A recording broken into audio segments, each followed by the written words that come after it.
مزار پر حاضری کا مدنی طریقہ بیان کر دیں. جی بتاتے ہیں.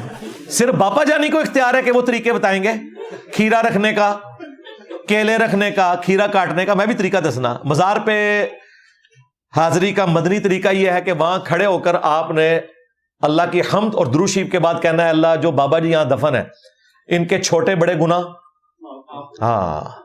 جو چھپ کے یہ کرتے رہے, جو لوگوں کے سامنے کرتے رہے, وہ سارے گناہ معاف کر دے. اے اللہ ان کی قبر میں کیڑے نہ پڑے.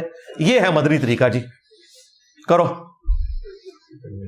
اس کے بعد ہاسپٹل جانے کا مدنی طریقہ بھی آپ کو بتانا پڑے گا. تو یار یہ مزار پہ کوئی جانا نہیں ہے. یہ مفتی حنیف قریشی صاحب جھوٹ بول رہے ہیں کہ مزار پہ, قبروں پہ جانے کا حکم ہے. صحیح مسلم حدیث ہے قبروں پہ جاؤ تاکہ آخرت کی یاد آئے. دنیا سے بے رغبتی سکھاتی ہیں. مزار پہ جانے کی کوئی فضیلت نہیں ہے. اور دیکھیں کتنا بڑا بلنڈر ہوا ہے حنیف قریشی صاحب سے. وہ تو انشاءاللہ دوسری پوڈ کاسٹ ہوگی تو میں پھر ملا کے رسپانس کروں گا. اس نے باقاعدہ اشارہ کیا ہے. اس نے کہا کہ یہ جو گنبد بنے ہیں نا ان کی